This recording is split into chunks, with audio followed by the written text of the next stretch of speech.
If you want to score high on the Read an Academic Passage task, you need to know how to read effectively and how to approach each question type strategically. Most candidates don't. They read the passage without a clear plan. They struggle if they see unfamiliar vocabulary, and they lose time trying to understand irrelevant details. High-scoring candidates approach this task completely differently. They don't try to understand every single word in the passage, and they don't waste time rereading the same paragraph over and over. They use specific reading strategies to work through the passage efficiently and choose the right answers with confidence. We've helped thousands of students prepare this way through our TOEFL packages. They discover how strategic preparation can make a real difference in their results. In this video, you'll learn 9 essential tips for the Read an Academic Passage task that can help you improve your score. If you're tired of losing points, keep watching. By the end of this video, you'll know exactly how to prepare for this TOEFL reading task. Tip number 1 is to understand exactly what the Read an Academic Passage task tests. This task gives you a short academic passage and then asks you 5 multiple-choice questions about it. The passages cover topics from a wide range of subject areas, including history, science, art, business, and social studies. Now, here's something really important to know. You don't need any background knowledge to answer the questions correctly. All the information you need is right there in the passage. The task is designed that way on purpose. So even if the topic is completely new to you, don't worry. The 5 questions test a range of different reading skills. Some questions ask about factual information directly stated in the passage. Others ask about the meaning of a specific word or phrase in context. Some ask you to make inferences. This means you need to understand something that isn't directly stated. Other questions ask about the relationship between ideas or the purpose of a particular sentence or paragraph. Understanding what these questions are looking for is the first step to answering them correctly. When you know what skill each question is testing, you know where to look in the passage and how to think about the answer. Tip number 2 is to read the questions before you read the passage. This is one of the most effective strategies you can use, and many candidates skip it entirely. When you read the questions first, you know exactly what information you're looking for before you even start reading. This means you can read with a purpose instead of reading everything, which wastes a lot of time. For example, if one of the questions asks about why a scientist conducted a specific experiment, you'll be looking out for that information as you read through the passage. When you come across the relevant section, you'll recognize it immediately. This strategy saves you a lot of time. Instead of reading the whole passage first and then going back to search for answers, you're finding the answers as you read. That's a much more efficient way to work through the task. Tip number 3 is one that many candidates find difficult at first. Don't try to understand every single word in the passage. If you stop every time you see an unfamiliar word, you'll lose your focus and slow yourself down significantly. The good news is that you don't need to understand every word to answer the questions correctly. Most of the time, you can figure out the meaning of an unfamiliar word from the surrounding context. And for the vocabulary questions, the question itself will point you to a specific word or phrase and ask what it means in that particular context. Let's say you come across a word like osmosis and you're not sure what it means. Instead of panicking, keep reading.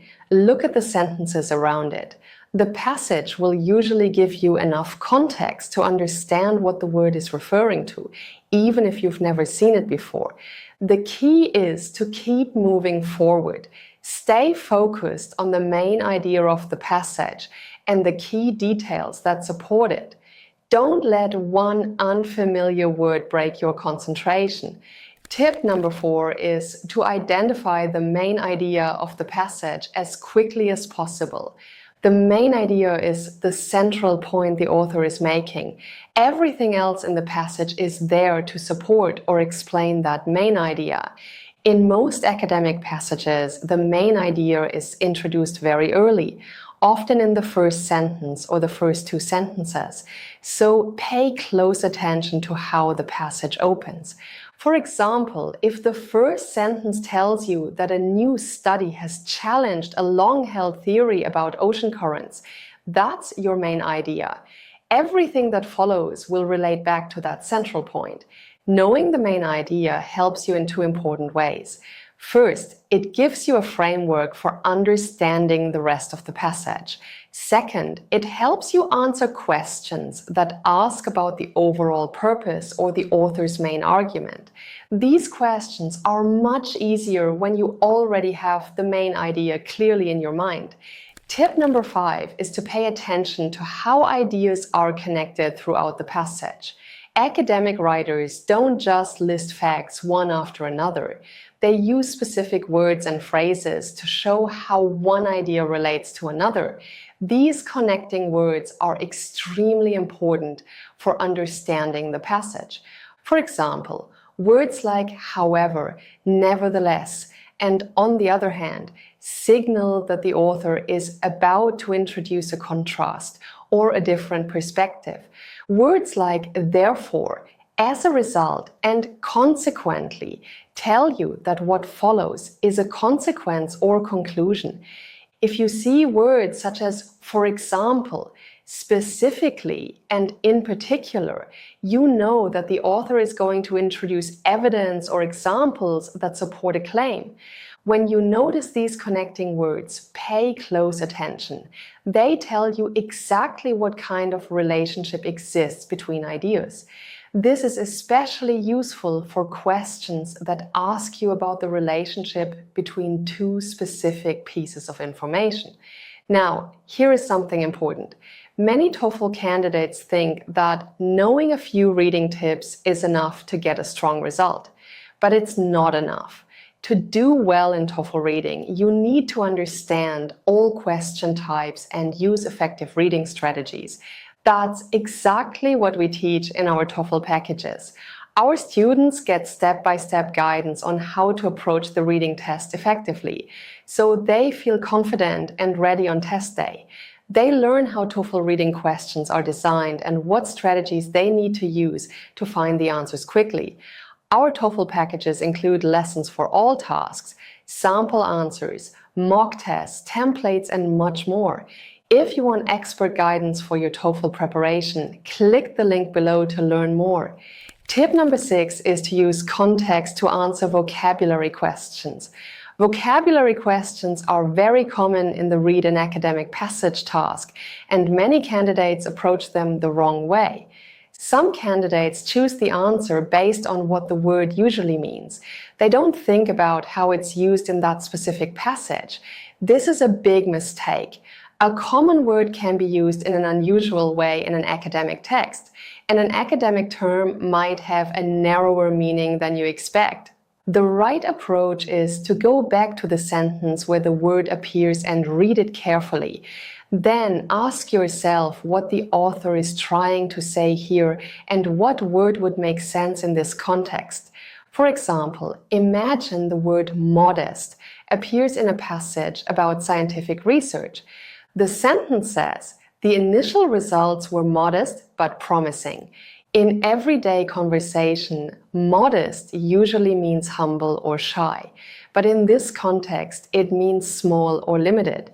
You can figure that out because the sentence is contrasting the small size of the results with the fact that they were still promising.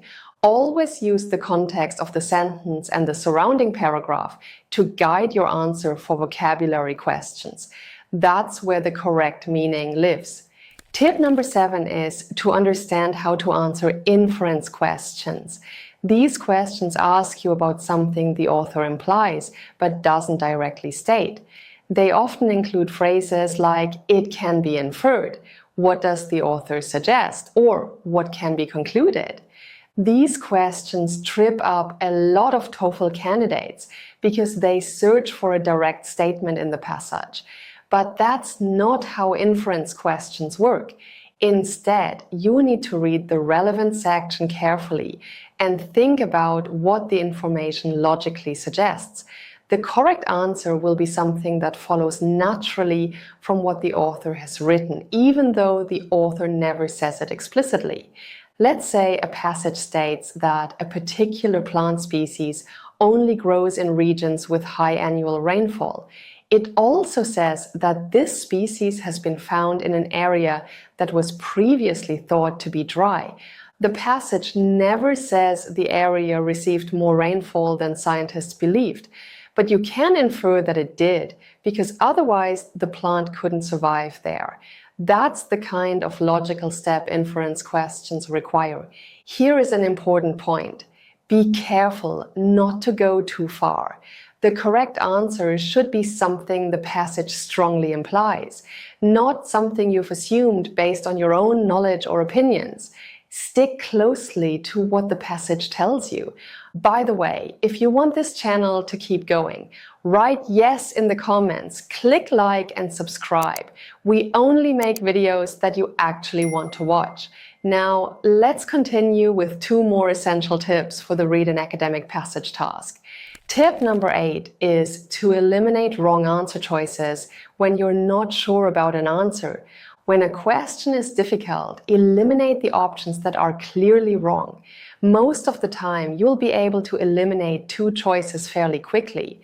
This leaves you with a much better chance of choosing correctly between the remaining 2 choices. There are a few common types of wrong answers to watch out for. Some answer choices include information that sounds familiar but isn't actually supported by the passage. Others take something from the passage and twist it slightly so it means something different. And some choices are simply too extreme. They use words like always, never, or all when the passage is more cautious in what it claims. For example, the passage might say that a certain species of bird tends to migrate south in winter. A wrong answer might say that all birds migrate south in winter. The passage never said that. The word all makes it too broad to be correct. Once you've eliminated the clearly wrong choices, focus your attention on what's left and go back to the relevant part of the passage to check. This approach can help you figure out the correct answer. Tip number 9 is to manage your time wisely. The TOEFL reading section gives you about 30 minutes in total to complete the test. That includes the Complete the Words task, the Read in Daily Life task, and the Read an Academic Passage task. And you have 2 of each across the 2 modules. Because of this, you need to work efficiently, so you have enough time to get through all of the tasks. If you find yourself spending too long on one question, don't get stuck. Make your best choice and move on. It's better to answer all questions than to spend so much time on one that you run out of time for the others. Read each question carefully, check the relevant part of the passage, and then choose the answer that best matches what the passage says. Good time management doesn't mean rushing. It means staying focused and keeping a steady pace so that you complete every question with enough time to think clearly. Those are 9 essential tips for scoring high on the Read an Academic Passage task in TOEFL Reading. If you want expert guidance for your TOEFL preparation, check out our TOEFL packages using the link below. Our packages include step-by-step guidance, mock tests, templates, and other useful resources to help you feel confident on test day. I hope you liked this video. Don't forget to like, subscribe to the channel, and hit the bell icon so you're notified when the next video comes out. Also, share this video with your friends so they can improve their TOEFL score too. See you in the next video!